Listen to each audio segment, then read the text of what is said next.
Hi everyone, today we're exploring the critical but sometimes overlooked issue of water access, quality and sustainability. This focus imperative has to change, and indeed vital steps are being taken right now around exactly this, enabled by people and technology in partnership. There's a tangible leadership opportunity here, and in our discussion today we specifically explore actions taken to advance using water more responsibly, notably supported by AWS, and also to be the catalyst to increase water availability in the communities where the company operates too. It really is an example of tech for good being actioned and increasingly at scale. Let's dive into all the detail. So without any further ado, I'm going to speak to Will Hewes now, who is the global lead for water sustainability at Amazon Web Services. Welcome to the show, Will. It's great to have you here. Thanks so much, Sally. Pleasure to be here.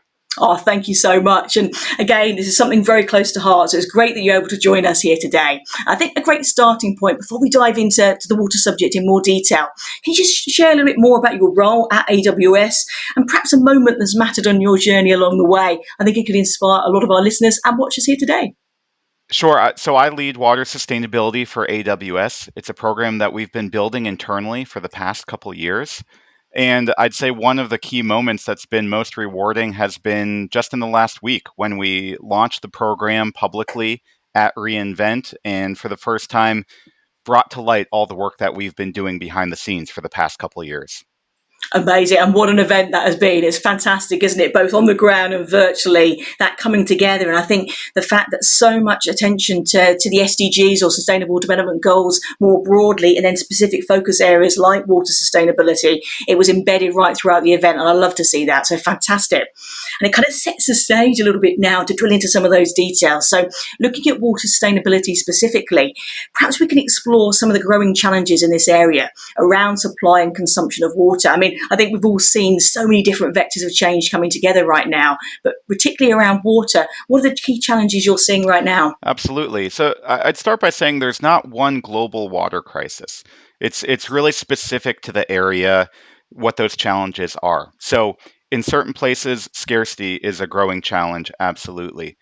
We're expecting that by 2025, half the world's population is going to be living in areas affected by water scarcity. And in the UK this past summer, we certainly saw plenty of that. The hottest summer on record, one of the driest summers in the past 50 years. We seem to be seeing those headlines and those occurrences happening more frequently. But in other places, scarcity may not be the primary issue. It may be more focused on water quality, in particular, as we've paved over a lot of the ecosystems that supply clean water to us. The runoff that comes off of our city streets and parking lots has negative impacts on water quality. And then in other areas, it's really about making sure that people have access to clean water. About 10% of the world's population lacks access to clean water. Even more lack access to sanitation every day. And so it's a mix of different challenges in different parts of the world. And of course, all of those are made worse by climate change. We see more droughts, more floods. We see melting snowpack, which has historically been a reservoir of water through drier summer months. And just in general, precipitation is shifting away from the recent historical norms that we've built our cities, built our infrastructure around. So we need to adapt to all of that, and we need to think about how we can ensure we have solutions that are going to bring us through these challenges. Absolutely. Thank you for that. I think it's so important to really bring to life the different contexts and the different vectors that are affecting this. It's so true. You reminded me of a project I was involved in Indonesia, but also a couple of areas in Africa as well. And that was around using bamboo. And it was really interesting. It was a project where you were looking at something that was going to be discarded. So it was kind of bamboo waste and actually how you can turn that into an opportunity. And one of the ways we used it was to use that to create bamboo bikes.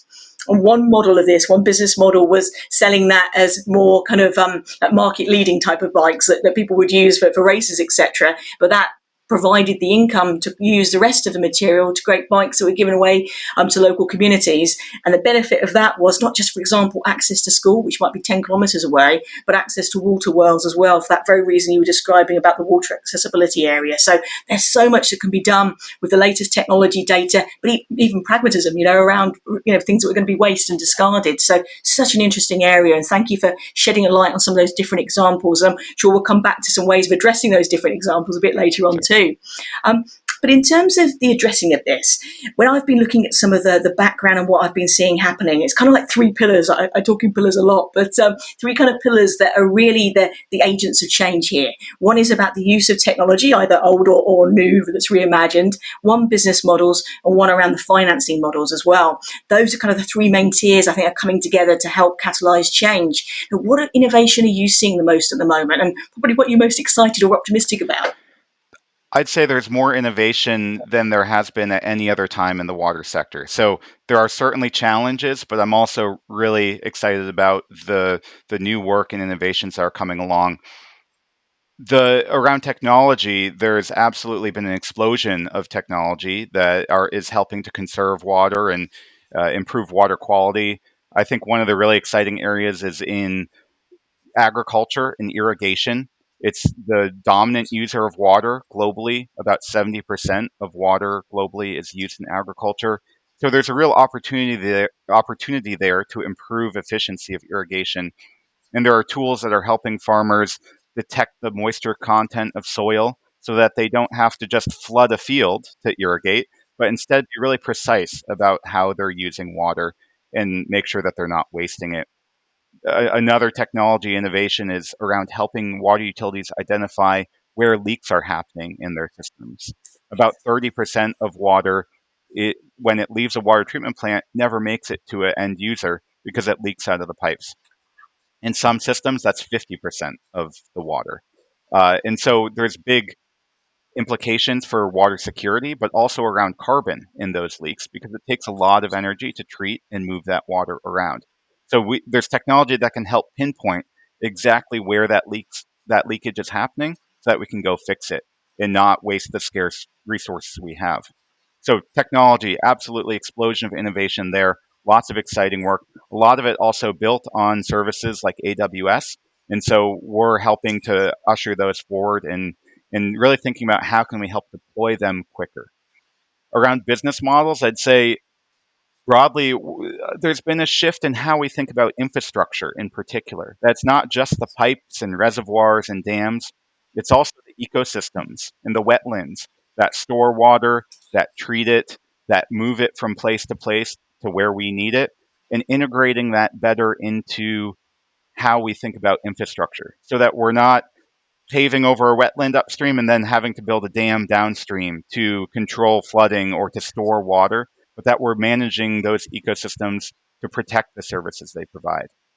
And then within financing models, one of the partnerships that we've invested in and that we think is really important is with water.org.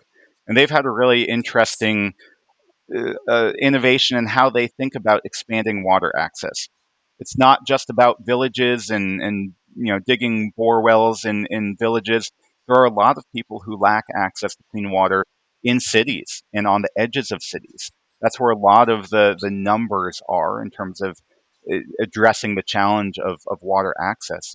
And so they discovered that they could actually unlock the local finance markets to provide people connections to clean water. That historically microfinancers haven't provided those loans because they didn't see them as income producing. But in fact, people are spending a lot of money on water. They're spending a lot of their day going to find clean water. And so if you can work with those local microfinance institutions to unlock capital, people will be much better off paying a small repayment on a loan to have clean water and sanitation come directly into their house. And in fact, they've seen that those loans get repaid at 99%. So it's been a really successful model. It's a really scalable model. And those are the types of innovations that we're excited to invest in because we think that they're going to be the the most scalable way to address some of these key challenges. That's really interesting. Thank you for taking the time to unpack examples right across those three pillars there. I think it's so interesting, and also I think it shows the interconnection. So, the power of the ecosystem to deliver to change at scales, absolutely, but also interconnection with different challenges too. So, the way you were describing there about microfinance, it can be a massive challenge. Even getting that opportunity in lots of cases, and kind of proving your credit worthiness in different ways, like for example through SMS text messaging, and kind of proving transaction history over over time. And I think what you're showing there, particularly that 99% repayment rate, could also be not just improving access to water, but improving your financial kind of access to opportunities as well. And there could be like a dovetail opportunity between the two. So really, really interesting examples there. Thank you very much. And I'm going to drill in a bit, if I may, about some of those partnerships. Because again, I believe so strongly, I think the biggest learning point probably from the pandemic was the power of what we can achieve when we come together. And it's great to see this approach, moving from healthcare, a big focus over the last 2 years and beyond, to other massive challenges too, like sustainability and ESG more broadly. So I'd love to focus in on some of the water replenishment projects. It was discussed at re:Event. I love that. I've been looking behind the scenes of what's involved. It's really kind of captured my heart, to be honest with you. I think it's so important. And again, you mentioned there the partnerships with organisations like water.org and WaterAid, and supporting different communities around the world, including in areas like India, South Africa and Brazil. Can you share a little bit more with the audience today about the impact this is having and kind of how AWS is supporting that and the power of these partnerships? Absolutely. So first, I should set the context that these replenishment projects are part of a goal that we announced last week, which is that we're going to be water positive. In other words, we're going to return more water to communities than we use in our operations. And so part of how we do that will be around reducing the impact within our data centers, but we're also working within communities to invest in projects that increase water availability. And those are the replenishment projects. They return water to the community in different ways, depending on what the need is in that basin. So as I mentioned, the work with water.org and WaterAid, where we've brought clean water access to 290,000 people. Those are in India and Indonesia, and that's one of the key challenges there is water, access to clean water and sanitation. So that's why we focused on those types of projects in those regions. In other regions, we focused on really different types of projects. And it goes back to what we were talking about at the beginning about how there are different challenges in different watersheds. So another example is the work that we're doing with the Rivers Trust in the UK, where we are working with them to build 2 wetlands that will recharge the groundwater and also treat water. There's these natural systems, as I was talking about before, that can take runoff from a local roadway or from a farm field that may have nutrients in it or things that would not be a positive for water quality once it enters the river downstream. By building these wetlands with local partners, we're able to recharge that groundwater. We're also able to improve water quality. And that's really important because, as we were talking about before, the drought and the heat that happened in that region this summer, local agencies started using a lot more groundwater, and those levels start to decline. And so by recharging that groundwater, we're helping to make sure that it's a viable supply for the long term. So we're looking across our global portfolio, wherever AWS is operating, and we're asking that question: what is the need here? How do we help support water availability long term? And in particular, what are the scalable models that are not just going to help that community, but if we prove them out, can help drive broader change within the water sector? So we're looking for those innovations, as we talked about before, in business model and technology, in financing innovation, that are going to help drive change more broadly across the sector and help create scalable solutions to those problems. Absolutely, and it was great to see at re:Event as well. For example, some of the announcements from AWS in terms of that accelerating commitment as well, including to, I think it was the Water and Climate Fund. I think at $10 million, I think if I remember rightly, supporting organisations like Water.aid. So lots of support here from a finance point of view, from facilitation, advisory, but also technology, obviously as well. So again, it's all that coming together that makes a difference here, isn't it? And you mentioned obviously about the water positive announcement too, and I kind of wanted to turn it around and end it on that because it's such an important area. It really, really is. Can you tell us a little bit more about how you're making that reality? So you've made this pledge to return more water than you use essentially by 2030. So in other words, it's to be water positive. And looking at that, we've got these 4 pillars that underpin success, I think, in this area. So recycling, efficiency, reuse, and also replenishment, like the projects we just discussed there. Could you tell us a little bit more, aside the replenishment area, about how you're making this a reality and kind of share a couple more highlights of the actualization of these ambitions? Absolutely. So the first goal for us is to look within our own 4 walls and figure out how do we reduce our impact as much as possible on water resources. The first part of that strategy is just to make sure that we're being really efficient in using water within our data centers. Part of the water positive announcement last week, we announced for the first time our global water use efficiency, which is a measure of how effective we are in using that water within our data centers. And globally, we only use on average about 0.25 liters of water for every kilowatt hour, which is a measure of the the capacity of a data center. So you basically take your global water use and then you divide that by the amount of energy that you use. And that 0.25 is really efficient if you look across the sector.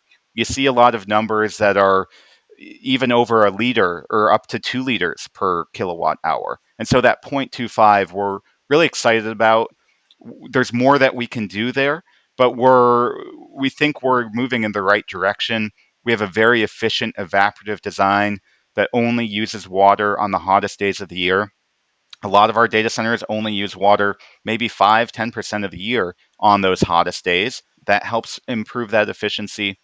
We're also using AWS tools like real time monitoring of our water use in order to map our actual water use against what we expect it to be.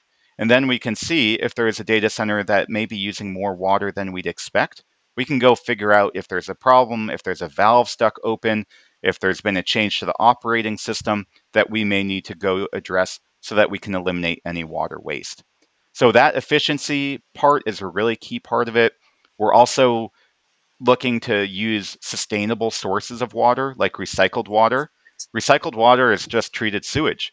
It's treated to a high degree, so it's safe to use within a data center, but it's not used for a lot of other purposes within a community. So you're not going to put it directly into a pipe that you get your water comes through to your tap. So if we can use recycled water, we leave more of that high quality potable water for the community instead. And that helps decrease the pressure on infrastructure and on those water resources for the community. So we think it's the right incentive to set for ourselves so that we can work with communities to help invest in building out more recycled water systems. They're really, in the face of climate change in particular, and more frequent droughts, a more resilient water supply, because even during a drought, people still make wastewater. So if that can also be a source of water, then it helps take the pressure off of those water resources again. And then finally, the third pillar within our four walls, within our data centers, is focused on reusing that cooling water as much as possible. We cycle it through our systems as many times as we can, but eventually need to bring in fresh water. So the water that we discharge, though, is still perfectly safe to use in other applications, like in irrigation. And so in some of our regions, like in Eastern Oregon in the US, we're sending almost 100% of that water into an irrigation canal that farmers are then using to grow corn, soybeans, and wheat. So it's a new water supply source for the community. So across those three areas, that's how we're looking within our data centers to figure out how we can help improve water sustainability long term. I love that. And I love the focus on working with communities. This is an active, like co-creative approach to tackling these problems. I love the examples that have the pragmatism in as well. And when you're turning something that would otherwise be waste into an opportunity, I think that's fantastic. When you talk about the wastewater there, it reminded me of a similar example that happening in India, kind of like a startup basically that I had some involvement with. And they were doing some work turning soot, for example, from diesel engines that would otherwise be an air pollutant into something that you can drive paint from for sustainable packaging. And then they partnered up with a larger organisation. It's something that rolled out on a big scale. So there's so much we can do to kind of reimagine a problem and come up with new solutions, new sources, etc. To do that in a very collaborative and water stewardship kind of way, I think. So fantastic. I love that. And one final point, if I may, before we're probably out of time, but measurement. I mean, we all know it matters, particularly when it comes to SDGs. And I think sometimes there can be some challenges in terms of, holistic measurement of sustainability impact, particularly, for example, making sure you measure holistically. So, internal and external scope emissions is one example. But in terms of water measurement, I know you announced that you're going to be publishing, I think on an annual basis, your new WUE metric, but also what you're doing around water reuse and also recycling, etc. too. I wonder if we could just share a little bit of details about what you're doing there on the reporting too, because I think that's so important, again, to share with others so more people can take these actions. And again, we can get this kind of contagion of change about making water stewardship right there on the agenda. Certainly. So, yes, we are going to be reporting an updated water efficiency metric every year. We'll also be putting up all those projects, as you mentioned, replenishment, water recycling, water reuse, on the new website that we launched last week at reInvent. So, all that information is going to be there. And I think it's important to, in addition to that visibility and transparency, it's also important to know what's behind all of the numbers that we're putting out. And so we, any of these replenishment projects that are helping contribute to the water positive goal, we do a third party verification of any of those benefits. So if we're building a wetland, what does that mean in terms of a water volume back to the community? It's not just us making a claim, it is us working carefully with third parties who use advanced hydrological models to determine the impact of that project and what the benefit is. And so all of that, there's a lot of reporting and a lot of quantification behind the scenes that we're trying to make sure is credible, and that we're going to stand behind it all. So there's anything that you see up there will be third party verified, and that's the approach that we're taking to make sure that we're investing in projects that are high quality and are doing the most good possible for the community. Fantastic. I absolutely love that. And I think it sums up for me one of the biggest needs that we have around the SDGs and ESG measures more broadly. It has to be that move of not just greater transparency, but it's kind of a spectrum, isn't it? Transparency, commitment, accountability, and the fact you've got that third party validation kind of really, really kind of drills into that. And I think it's so, so important. So fantastic to see that and to share that, Will. Thank you. What a great way to end it. I really appreciate your time and all the efforts, collectively of the team, etc., to really put water sustainability right up there where it should be as a massive focus area, and that we can all deliver on, and particularly by coming together and across these different areas. It is technology. It's also around education and around awareness, like we're discussing here today, but also about evolution in other areas too, like business models, like finance and culture and skills, etc. It's that coming together that really makes a difference. So thank you, Will, for joining us. It's been an absolute pleasure. Thank you very much. Thank you. Great to be with you, Sally.